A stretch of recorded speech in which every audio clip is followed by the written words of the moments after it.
Muy buena tarde tengan todos ustedes, sean bienvenidos a su programa Simichat. Les recordamos que estamos transmitiendo totalmente en vivo, como saben, todas las emisiones que tenemos totalmente en vivo. Les agradecemos mucho a todos ustedes que nos están siguiendo a través de la plataforma de Facebook por Simi Radio y su programa Simichat. Muchas gracias a todos los que nos acompañan. Les recuerdo nuestro número, nuestra línea de atención psicológica, el número 800-911-3232. Yo soy la psicóloga Paulina Galván y les agradezco mucho que estén el día de hoy acompañándonos.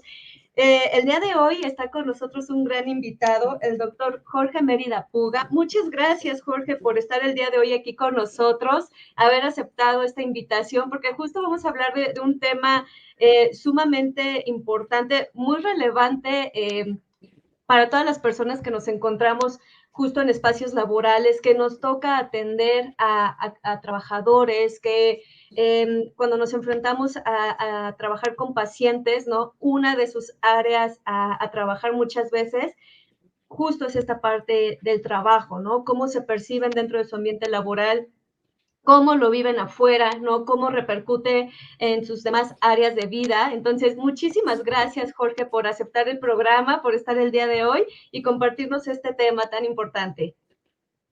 Al contrario, Paulina, la verdad es que reconozco mucho tu labor en este programa, en estos esfuerzos de difusión de información, que la verdad son súper necesarios. La verdad es que literalmente salvan vidas, ¿no? Esta difusión de información. Y pues bueno, conozco tu trayectoria profesional desde hace muchos años y pues por supuesto, ¿cómo no iba a atender una invitación de tu parte?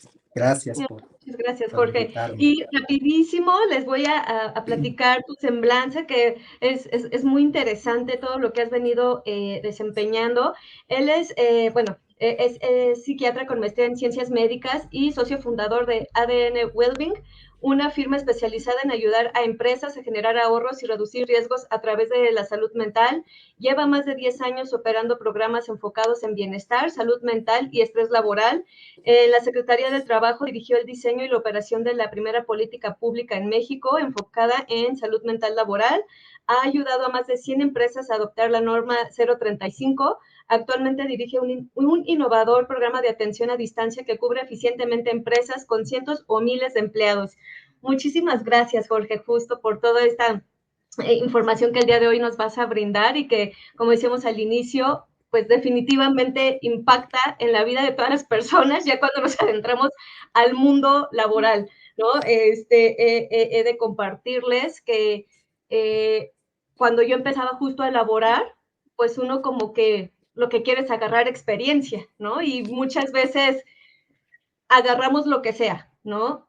Hoy por hoy, ya por lo menos yo a veces puedo, más allá de darme el lujo, porque lastimosamente también nos enfrentamos a una situación laboral complicada, sí podemos distinguir, perdón, esta parte cuando, cuando nos vivimos en los espacios laborales, qué cosas sí podemos aceptar, qué cosas nos ponen en riesgo, ¿no? Yo me acuerdo que cuando trabajaba por honorarios en un hospital, me decían, si aquí te pasa algo en el hospital, no podemos hacer algo por ti porque entonces el propio hospital se pone en riesgo, porque sí trabajas para nosotros, pero no. Entonces, ese tipo de políticas que dices, charros, ¿no? O sea, me puedo quedar en peligro, ¿no? Y que eso también impacta en nuestra vida, en salud física, en salud mental, ¿no?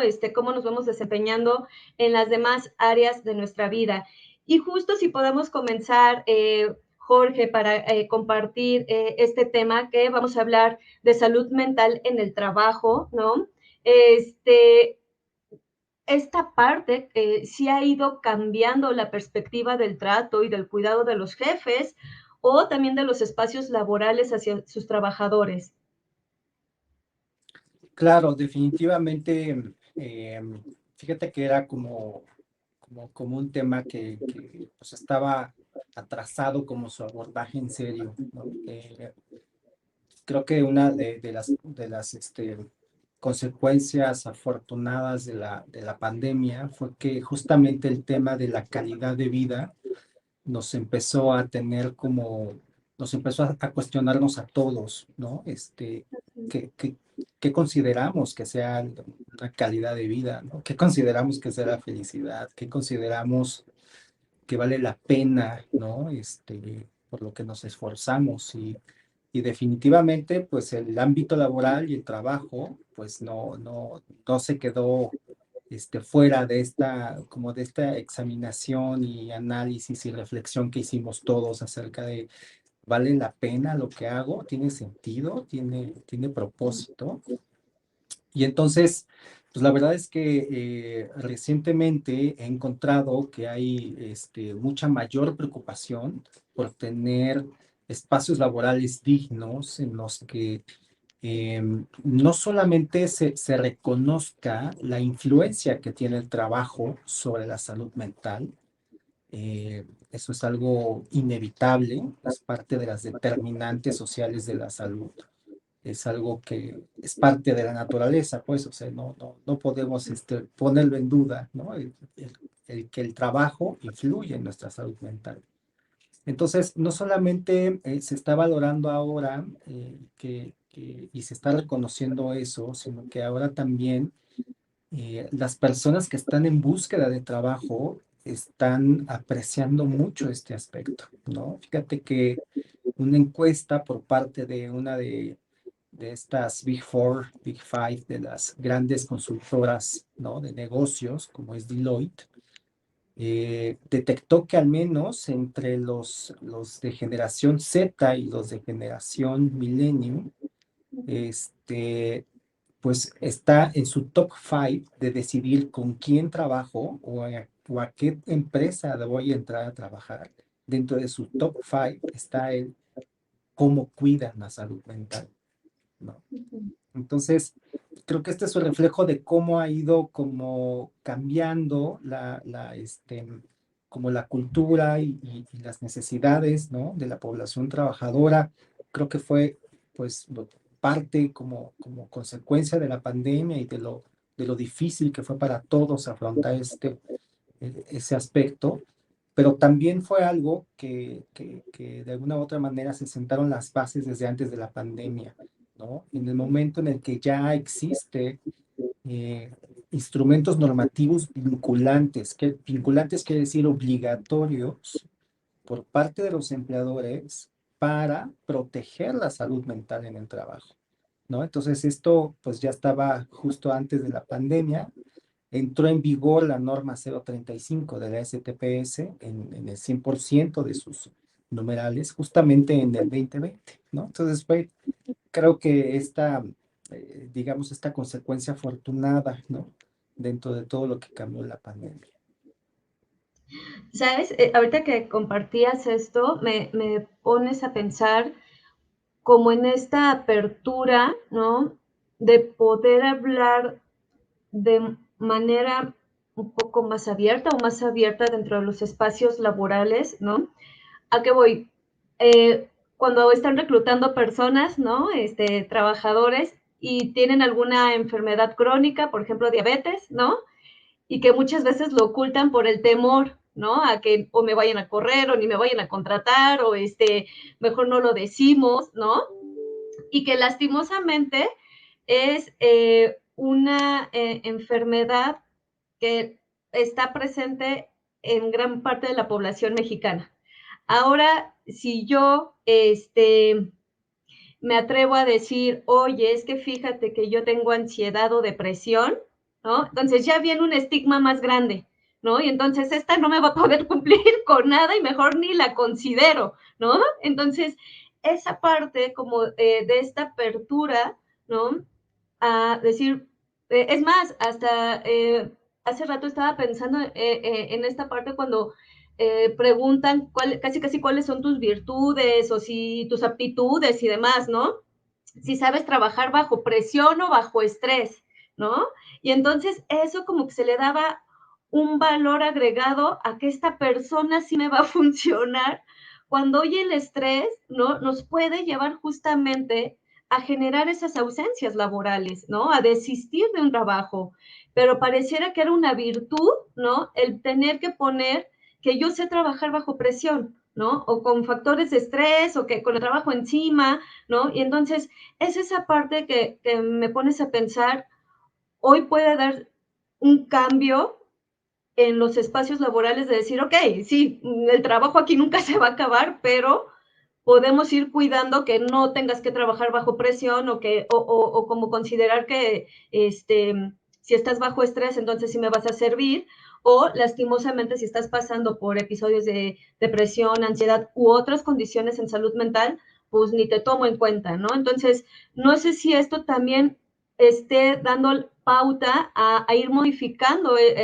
o ir quitando estos estigmas dentro de la salud mental. Claro, yo coincido contigo. Creo que de pronto se llegó a un punto en que se naturalizaba, ¿no? O se normalizaban factores de riesgo que dañan a la salud, como es el estrés laboral crónico, ¿no? La sobrecarga de trabajo, ¿no? La no división del trabajo y la familia, incluso en muchas estructuras con una cultura muy jerárquica, piramidal, ¿no? Hasta se normalizaba la violencia, ¿no? Uh -huh. Entonces, definitivamente esto ha ido cambiando paulatinamente. Es algo que celebro mucho de las nuevas generaciones que están justamente muy sensibles a esto, ¿no? Y creo que es algo que tendríamos pues, como tomar muy en serio. O sea, sí están muy sensibles y es que así debe de ser, ¿no? No tendríamos que naturalizar estas situaciones. Y la verdad es que creo que también es parte de los espacios como en el que tú estás de difundir, en el cual tendríamos que ahora sí naturalizar los fenómenos de salud mental, ¿no? Una cosa son los factores que te enferman y otra cosa son los problemas de salud mental. Y esos sí son muy comunes, ¿no? Y de hecho, la población trabajadora tiene en proporción mayor afectación que la población general. Es decir, mientras que en la población general tú puedes encontrar que el 10%, 12% de las personas tienen un problema de salud mental, en la población trabajadora tú vas a encontrar que el 20% de las personas padecen un trastorno mental o un problema de salud mental. Entonces, es un mito que las personas que tienen un problema de salud mental están fuera de la actividad laboral. Al contrario, es una población en donde encontramos mucha prevalencia de problemas de salud mental. Entonces, sería absurdo, eh, pues,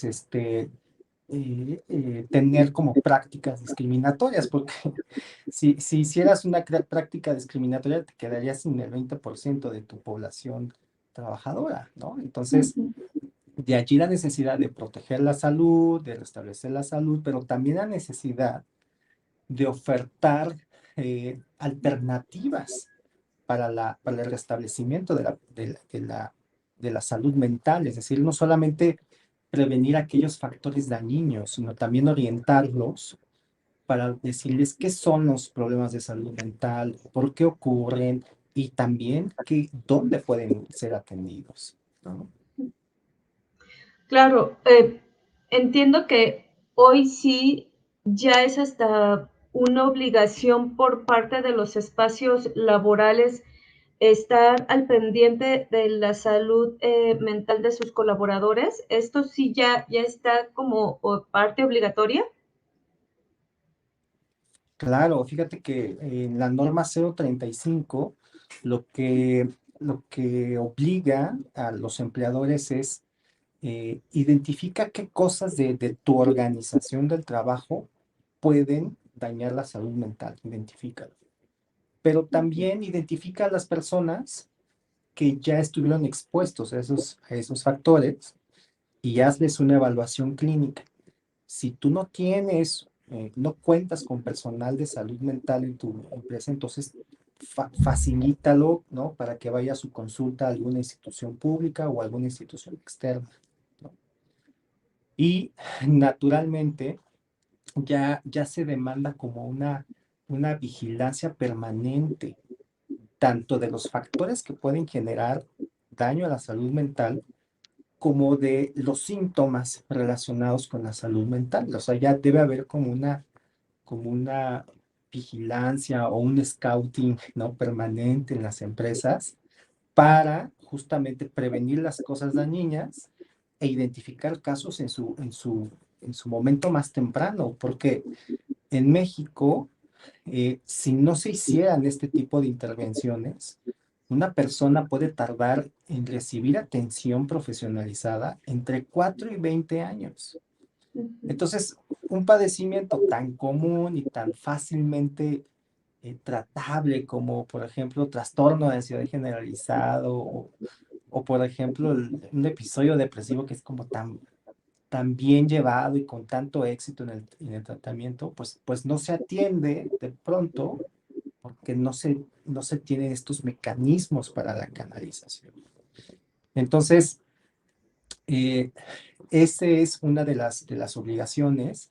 Y recientemente, en febrero de este año, em, elementos o integrantes del Senado mexicano, y como que reforzaron esto, están haciendo ya no solamente ya es obligatorio, porque ya existe una norma oficial mexicana, pero además de eso, unos miembros del Senado están diciendo que no solamente quedarse a nivel de normas, sino reformar la Ley Federal de Trabajo, ¿no? Ujú. Y en las propuestas está esto, o sea, sí, ya sabemos que está la norma, pero además queremos que también se haga como programas específicos y que tengan visitas al menos 2 veces por año por parte de un psiquiatra, ¿no? O de un psicólogo clínico con formación reconocida, ¿no? Para hablar del tema, ¿no? Entonces, sí, ya es obligatorio, ¿no? En México. Justo esto, ¿no? Que decías, Jorge, ya más bien el visibilizar, ¿no? Esta problemática, estas condiciones a las que nos podemos ver expuestos desde el entorno laboral. Vamos rapidísimo a un corte, Jorge, amigos, no se despeguen de su programa Sin Mi Chat, porque seguimos con más preguntas para el doctor Jorge Mérida.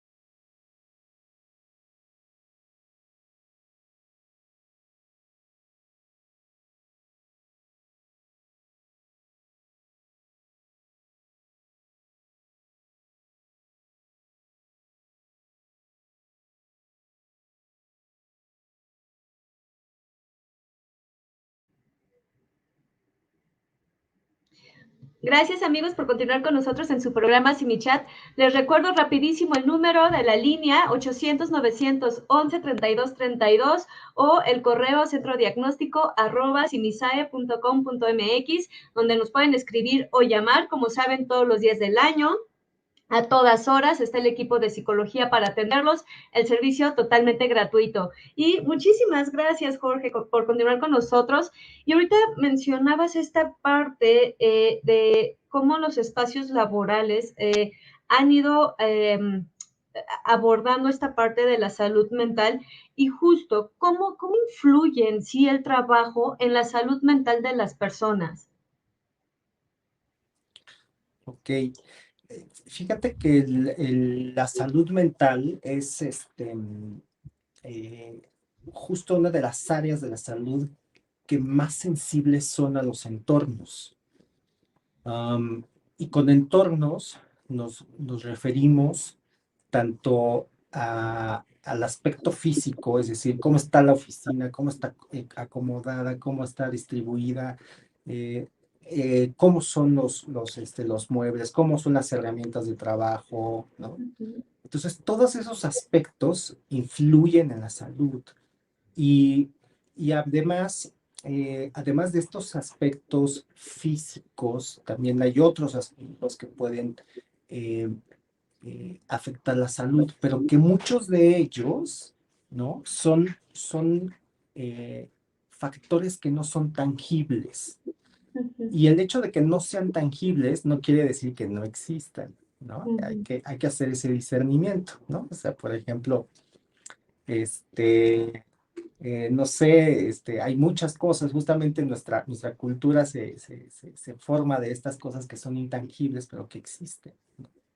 Entonces, en el tema de lo mental, hay algunos aspectos del trabajo que pueden poner en riesgo la salud mental. Por ujú, ejemplo, si hablamos de la organización del trabajo, la sobrecarga de trabajo es un factor que eleva el riesgo de que adquieras un trastorno mental o la baja participación, la baja autonomía, es decir, esta posibilidad de poder como participar en la toma de decisiones, cuando no hay mecanismos para hacer eso, pues es un factor de riesgo.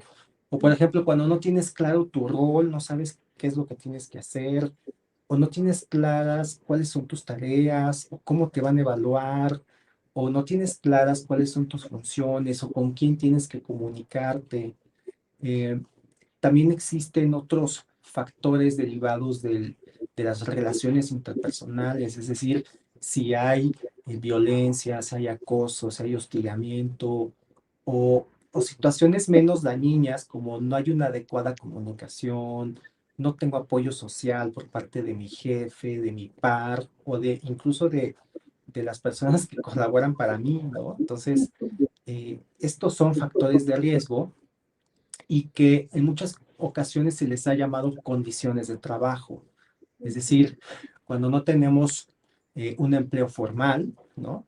Cuando no se nos reconocen los derechos laborales, ¿no? Y no tengo acceso a seguro social, no tengo acceso a créditos, o por ejemplo, no hay una forma clara de cómo se recompensa mi esfuerzo, además del salario, no hay una claridad en cómo yo pueda crecer en mi organización o cómo me va a ayudar mi experiencia en este trabajo para tener un mejor trabajo en el futuro, ya sea dentro o fuera de la empresa en la que estoy trabajando, cuando no tengo reconocimiento, ¿no?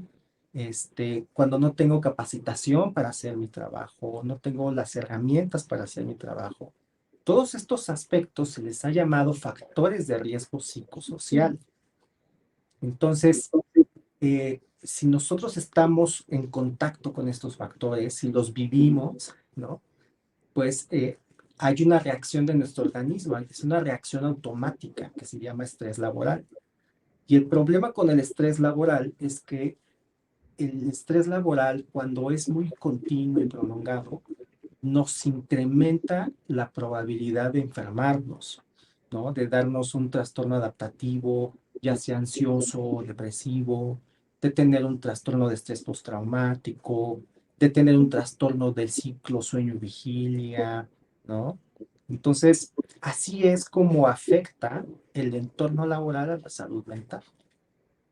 ¿Sabes? Ahorita que decías esta parte del ritmo sueño-vigilia y que hablabas hace un momento de buscar estas reformas laborales, justo veía hace quizá una semana un video, ¿no? De cómo estas propuestas hasta de modificar los horarios laborales, ¿no? De ciertos empleos, ¿no?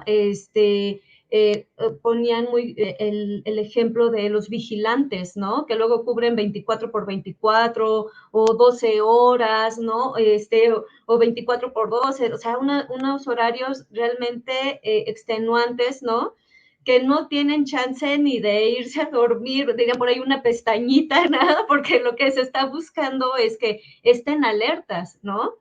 Y hablaban, o sea, hay algo que conocemos como intersecciones, ¿no? Que vamos a poner el ejemplo, vamos a hacer que yo soy una trabajadora que se dedica a la vigilancia, pero aparte soy mujer y aparte tengo hijos. Entonces, el que yo me ausente tanto tiempo, ¿no? Evidentemente, y si no tengo el apoyo, ¿no? A lo mejor de pareja, familia, vecinos, etcétera, eso me va a complicar muchísimo mi trabajo, pero lastimosamente me tengo que mantener ahí porque es mi fuente de ingreso, ¿no? Es donde se me está dando la oportunidad de yo trabajar. Y un tanto de lo que hablaban es esta parte como de descomposición social, ¿no? El que yo deje tanto tiempo a mis hijos, pues ¿quién los va a ver?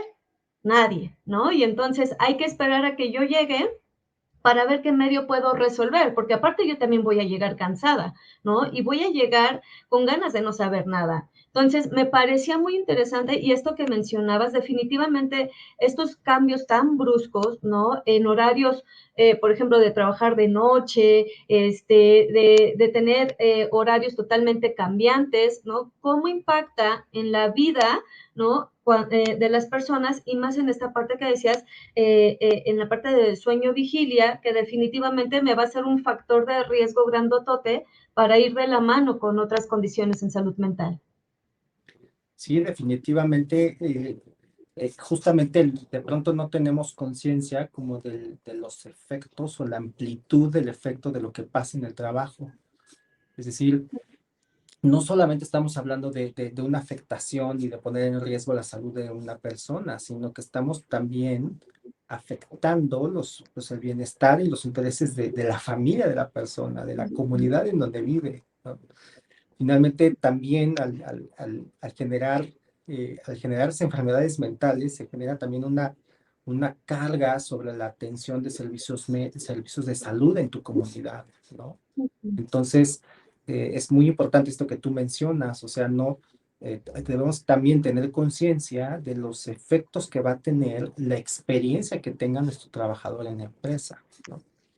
Y no solamente los efectos que va a tener en la empresa, sino, por ejemplo, este caso que tú pusiste, ¿no? De esta mujer que tiene esta jornada prolongada, que es madre, ¿no?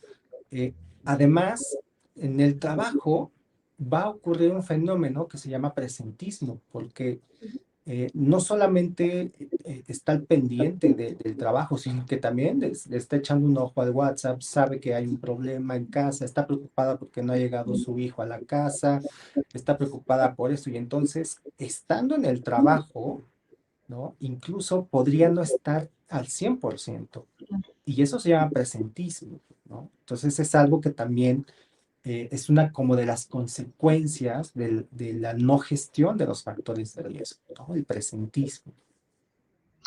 Y aquí, en esta parte, Jorge, ¿cómo podríamos darnos cuenta, ¿no?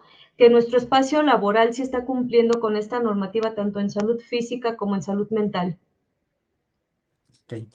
Pues mira, de entrada, eh, podríamos, ¿no? Revisar si existe una política explícita, una política empresarial explícita que esté relacionada a la prevención de factores de riesgo psicosocial y a la promoción de la salud mental. Es decir, eh, cuando tú estás en una empresa, normalmente revisas muchas cosas, ¿no? Si te conviene allí trabajar o no, desde el salario, las jornadas, el modo de contratación, pero también sugiero que todos revisemos qué políticas tiene y sobre todo las políticas relacionadas con el bienestar del trabajador, ¿no? Entonces, eh, es el primer paso, porque por lo menos debe haber una política, debe haber una intencionalidad. Sabemos que en esta situación de la cultura de la salud mental, del cuidado de la salud mental, si bien es algo, es un camino, una trayectoria que se va caminando y avanzando poco a poco en las organizaciones.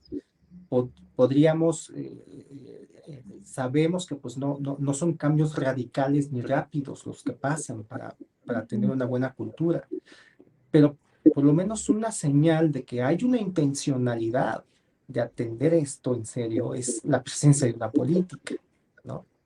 Entonces, eh, también te puedes dar cuenta, ¿no? De si en esa empresa, qué cosas hacen para prevenir la violencia, por ejemplo, ¿no? qué medidas o a qué servicios yo tengo acceso en caso de que tenga algún problema de salud mental. Ujú, ¿Con qué frecuencia hacen diagnóstico de los factores de riesgo psicosocial que hay en el trabajo? Es decir, ¿con qué frecuencia me preguntan, oye, ¿y la distribución de la carga es adecuada? No, o sea, ¿con qué ujú, frecuencia me preguntan, oye, tú tienes la opción de participar en la toma de decisiones? Oye, ¿tienes el suficiente entrenamiento? ¿Te dan la suficiente capacitación? O sea, tienes como las suficientes herramientas, ¿no? ujú. Para realizar tu trabajo. O sea, cuando hacen encuestas para diagnosticar y detectar esas cosas, pues esa empresa está haciendo prevención o al menos detección de los factores de riesgo psicosocial, ¿no? Entonces, estas son las actividades que podrías identificar para saber si en una empresa se está haciendo lo propio. Y sabes un poquito de lo que te decía hace ratito, ¿no? Al final, cuando vamos como adentrándonos al mundo laboral, o sea, aceptamos a veces cualquier lugar, cualquier cosa, ¿no? Con tal de, o necesitamos la parte económica, agarrar experiencia, necesitamos la actividad, ¿no? Sin embargo, esto que decías es bien significativo, ¿no? Así como los espacios laborales, las empresas, etcétera, ¿no? Tienen sus requisitos justo para ver si encajo o no encajo, si cubro lo que están solicitando. También esto que decías, también nosotros tenemos esa posibilidad, esa libertad, ese derecho, ¿no? Hasta de preguntar de, oye, me encantaría trabajar contigo, pero ¿qué me ofreces, no? Esto que te decía un poco, hoy, por ejemplo, yo no elegiría trabajar por honorario, o sea, si fuera mi única fuente de ingreso, porque vi en ese momento los riesgos, ¿no? Y lo que decías, hoy a lo mejor busco que me cubra un poquito más, ¿no? Que me sienta más protegida, ¿no? A decir, chin, estoy exponiendo todo y si me pasa algo, pues me dan la bendición y ya, ¿no? Entonces, esta parte de ir valorando en nosotros como trabajadores, ¿qué me estás ofreciendo? ¿No? O sea, ¿qué puedo recibir de ti? Así como tú estás esperando de mí ciertas cosas o que yo venga a desempeñar ciertas funciones, ¿qué puedo esperar de ti? Y también en su momento, lo que decías al inicio, pues estas generaciones que ya a lo mejor están, es más, hasta muchas personas de estas generaciones millennial y demás, prefieren a lo mejor ya hasta trabajar de manera independiente, ¿no? Que involucrarse en un espacio laboral, eh, justo por todo este tipo de condiciones que nos acabas de compartir, ¿no? Entonces, esta libertad que tenemos también de elegir, ¿no? Si es un espacio en el que nos podemos sentir cómodos o protegidos, ¿no? Dentro de la parte de salud tanto mental como física. Yo quiero reforzar esto que tú mencionas, o sea, cuando tú dices, pues tengo la libertad de elegir y es real, ¿no? Em, este, de pronto también las cosas se pueden complejizar porque, como tú dices, pues hay personas que si renuncian a su trabajo, quedarían en una situación de una precariedad, pues, que los pone en una situación muy vulnerable, ¿no? Entonces, de pronto vemos que las condiciones, ¿no? En las que podrían estar las personas, de pronto empieza a acotar su libertad de elegir. ¿No? Eh, y de pronto, pues no tenemos como tanta opción para elegir, sino solamente aceptar lo que hay. Ujú, Entonces, eh, yo quiero reforzar lo que tú dices en el sentido de que sí tenemos como una posibilidad de influir en nuestro entorno, ¿no? Y esto a lo que tú mencionas es como hacer un contrapeso, ¿no? En las relaciones que ocurren entre los empleadores y los trabajadores, hacer un contrapeso, ¿no? ujú, Eh, para eso están como diseñadas justamente los marcos normativos para equilibrar esta relación, ¿no? Que podría haber, ¿no? Entre los trabajadores y los empleadores.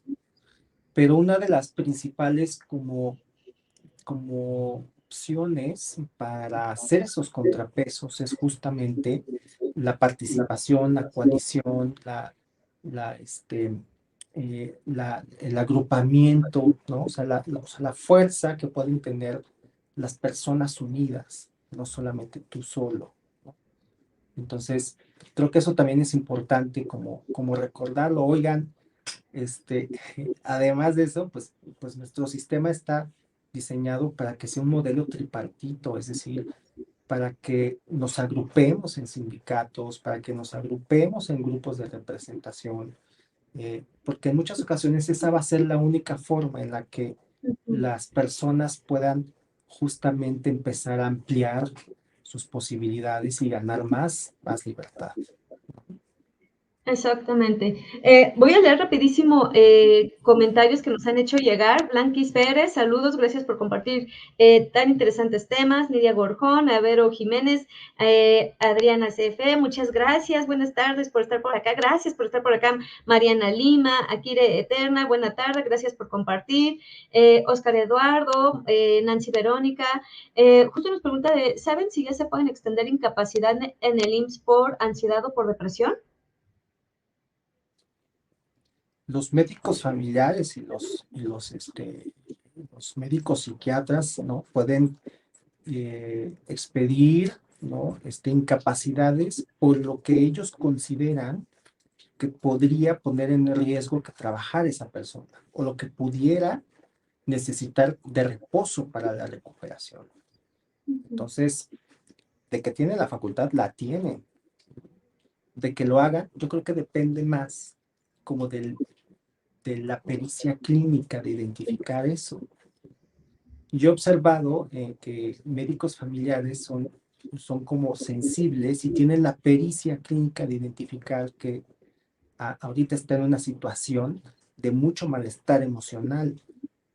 Y si dejo que vaya a trabajar a la planta de producción en la línea, donde hay maquinaria pesada, donde hay situaciones que la ponen en riesgo si no está al 100%, entonces yo como médico lo que voy a hacer es, voy a dar una incapacidad, ¿no? ¿Por qué? Porque si no le doy esa incapacidad, ¿no? Además de que podría necesitar reposo para la recuperación del cuadro así, además la podría poner en riesgo. Entonces, sí, los médicos familiares, los médicos del trabajo y los médicos especialistas tienen la facultad de expedir estas incapacidades. Considero entonces que más bien depende mucho de la pericia clínica, ¿no? Para identificar y reconocer que una persona, si está en un episodio depresivo con una exacerbación de síntomas súper intenso, hace falta pericia clínica pues para identificar que, pues bueno, eso la va a poner en peligro. Si la pongo a manejar montacargas, a hacer cortes con cuchillos, o sea, eso es parte como de la pericia clínica. Y aquí, en este caso, solo sería desde el IMSS que se pudiera determinar esta parte de, valga, si es incapacidad tendría que ser emitida por el IMSS, pero desde el área de trabajo, si hay médicos, a lo mejor, ahorita lo que decías, ahorita muchos espacios aún todavía no cuentan con atención psicológica o psiquiátrica y a lo mejor los derivamos, lo que decías, ¿no? Pero sí tengo médicos laborales. El médico laboral sí puede determinar también sabes que esta persona no está con la capacidad ahorita de trabajar y se le derivaría al seguro social o solo ya con la opinión del médico se puede dar como ciertas, valga por decirlo de alguna forma, incapacidades o que se ausente cierto tiempo del trabajo. ¿Cómo pudiera manejarse ahí? Ok, el médico ocupacional tiene a la mano varias herramientas administrativas para reducir la exposición a un riesgo, a una peligrosidad. Entonces, claro, lo ideal es que identifique esa situación, la deriva al IMSS, ¿no? ¿Para qué? Para que se le dé una incapacidad. ¿Ok? En ocasiones no se corre con suerte. ¿Por qué? Porque quizás está como o muy saturado el servicio o no hay una pericia clínica por parte del médico familiar. O de pronto a veces, pues tampoco son como atendidos en urgencias, ¿no? Porque también hace falta sensibilidad en los espacios de urgencias clínicas para identificar, ¿no? La gravedad de esta situación. Entonces puede ocurrir que, ok, le den la incapacidad, puede ocurrir que no. ¿Ok? Entonces, el médico ocupacional se queda con un problema realmente, ¿no? Porque no le dan la incapacidad, ¿ok? Pero sabe que si lo pone a trabajar, se va a accidentar, ¿no? Entonces, lo que yo he observado es que en algunas empresas lo que hacen es dar permisos médicos. Esos permisos médicos no son incapacidades que da el IMSS, sino que más bien es una medida administrativa interna de la empresa. Y entonces en ocasiones lo que hacen es dar permisos médicos. ¿Ok? No es que estén obligados a hacerlo, sino que más bien es una herramienta administrativa que hace el médico ocupacional para preservar la seguridad del trabajador. Entonces, eh, puede ocurrir esta situación, ¿no? De que existan ciertos permisos especiales, ¿no? En donde se toma en cuenta la consideración del médico ocupacional, se llega a un acuerdo con recursos humanos y se dan estos permisos médicos. Y ya dependiendo de la cultura de la empresa en la que estás, es eh, que te pagan esos días y hay otras empresas en las que no te los pagan, pero no te despiden, ¿no? Y hay otros que te despido, ¿no? O sea, en el peor de los escenarios se violan derechos y te despido por esta situación. Claro, entonces, ahorita lo que decías, si bien nos va en caso de que se ponga como el escenario un poco complejo, es que los médicos sí, o desde las empresas sí se empiezan a expedir estos permisos. Lastimosamente, quizá en algún momento estos como que ya no llegan a ser suficientes, estos permisos, ¿no? Entonces sí habrá que generar como esta parte de la atención a los colaboradores o a los trabajadores que se enfrentan a este tipo de situaciones en un momento de crisis también dentro del trabajo. Vamos rapidísimo a un corte, amigos. No nos tardamos porque todavía tenemos muchísimo que platicar con el doctor Jorge Mérida.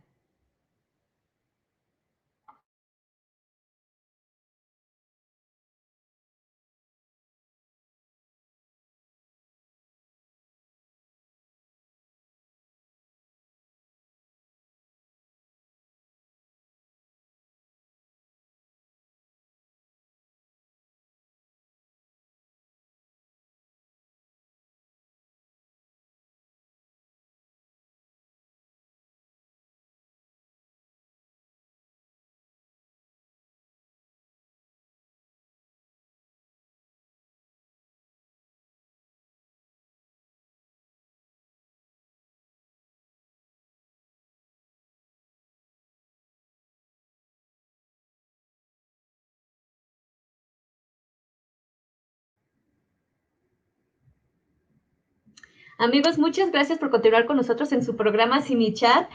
Tenemos todavía muchos saludos a Rox González y justo nos comenta o nos hace un comentario respecto a lo que hablamos hace rato de los horarios tan extendidos. Comenta, es muy feo que no se proteja a los que trabajan 24/24.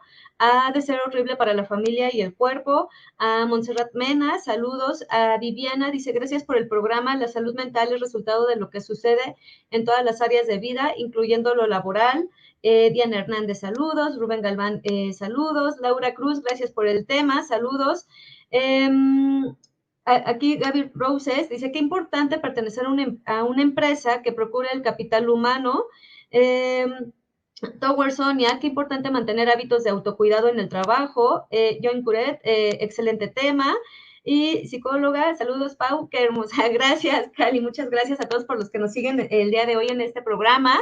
Y ahorita si podamos hablar de esta parte, Jorge, de burnout, del síndrome de burnout, cómo lo podemos prevenir desde los espacios laborales, ¿no? Y también desde una parte personal, ¿no? ¿Qué pudiéramos abordar del burnout? Ok. Fíjate que el burnout se le considera una reacción de distrés o una reacción psicológica. Se le considera un problema de salud mental porque, o sea, problema es porque pues ya genera malestar, ¿no? O sea, genera malestar y no solamente eso, genera búsqueda de servicios de salud, ¿no? Entonces sí, es un problema de salud mental, pero es importante diferenciar que en cuanto al tema de la salud, existen problemas que son reacción de distrés, después vienen condiciones más graves que se llaman trastornos mentales. ¿Me explico? Y el burnout se considera un problema de salud mental de tipo de distrés, es una reacción psicológica. ¿Qué quiero decir con esto? Que se genera malestar, es necesario atenderse, ¿ok? Pero no es un trastorno mental, afortunadamente. Es decir, se está a tiempo, ¿no?, de atender muchas cosas. Si no se atiende el burnout, entonces también te incrementa la probabilidad de tener un trastorno mental o otro tipo de enfermedades. Entonces el burnout se compone por lo menos de las tres características que voy a decir. Existe un agotamiento físico y emocional, es decir, la persona se siente drenada en su energía, ya no tiene como la capacidad de reaccionar al entorno, ¿no? Está cansada, ¿no? Cansada emocional y físicamente. Le cuesta mucho trabajo estar en su jornada, le cuesta mucho esfuerzo hacer las cosas. Entonces hay un agotamiento emocional, físico, que podría estar asociado a emociones displacenteras como la tristeza, como el enojo.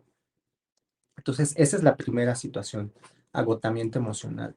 La segunda es algo que podríamos mencionar como deshumanización, es decir, la persona se aleja emocionalmente de los otros, o sea, ya no te ve a ti con empatía, sino que ya te vea como un número, ya no te trata bien, ya hay una frialdad, hay un distanciamiento emocional, ¿no?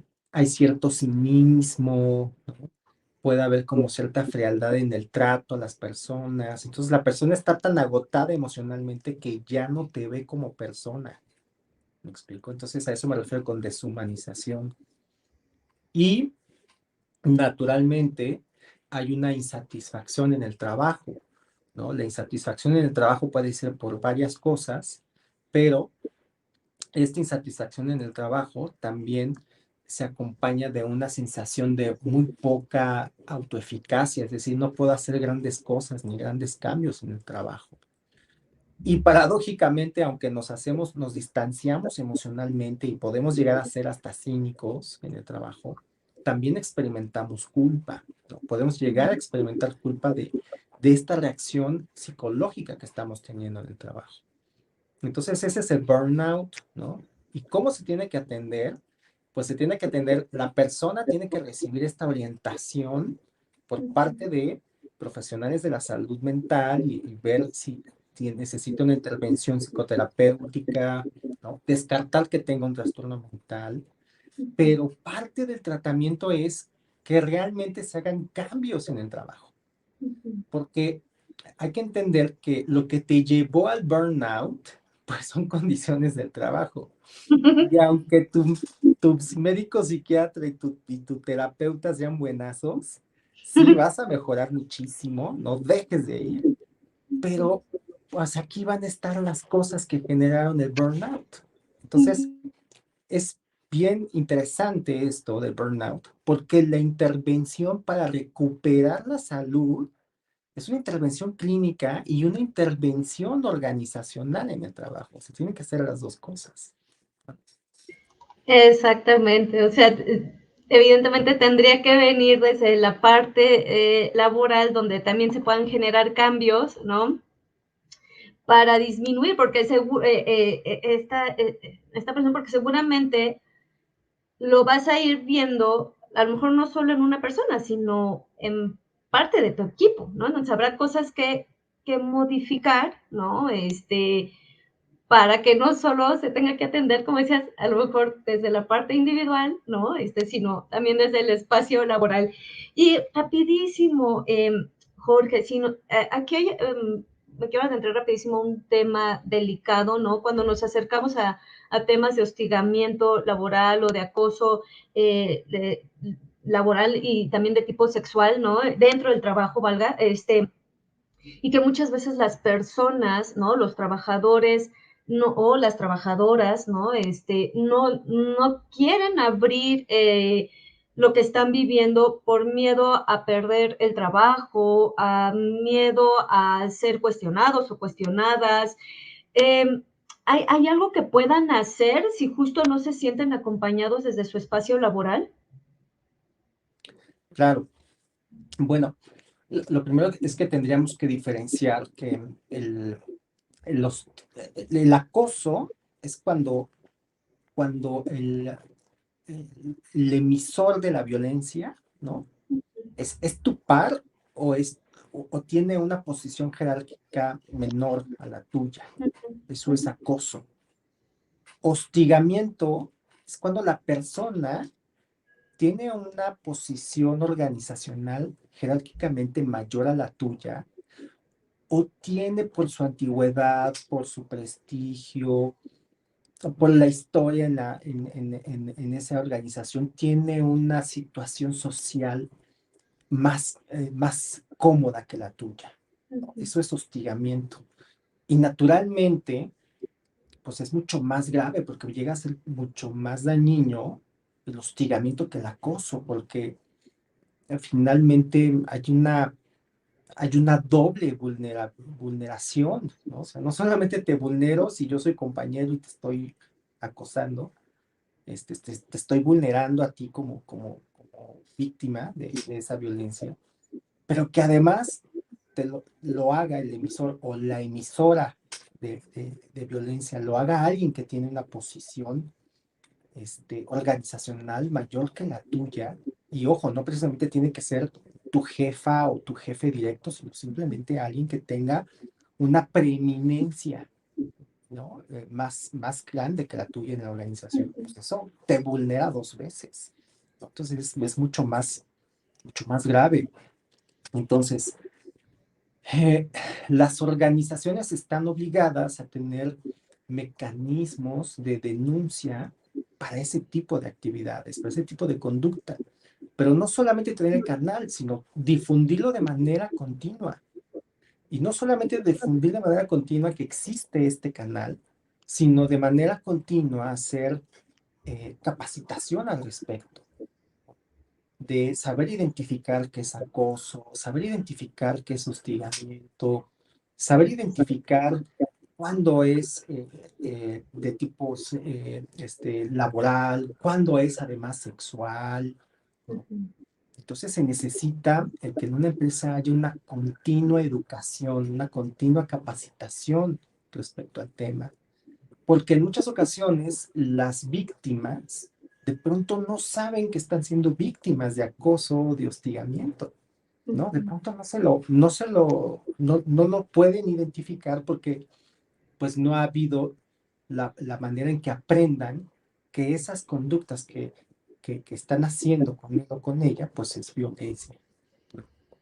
Entonces, la recomendación es que exista una como continua lectura, una continua búsqueda de información, encontrar números en los cuales se pueda hacer este tipo de denuncias, hablarlo, socializarlo con la gente, porque de pronto eso también es lo que necesitamos como el apoyo social para poder, ¿no? Afrontar este tipo de situaciones, ¿no? Justo, Jorge. Rapidísimo, ¿alguna conclusión que nos quieras brindar? Pues mira, la conclusión es que la primera conclusión que yo haría es, pues el trabajo es uno de los entornos que nos determinan en muchos aspectos y uno de ellos es la salud mental. Entonces, es natural que los trabajos nos afecten o nos beneficien, ¿no?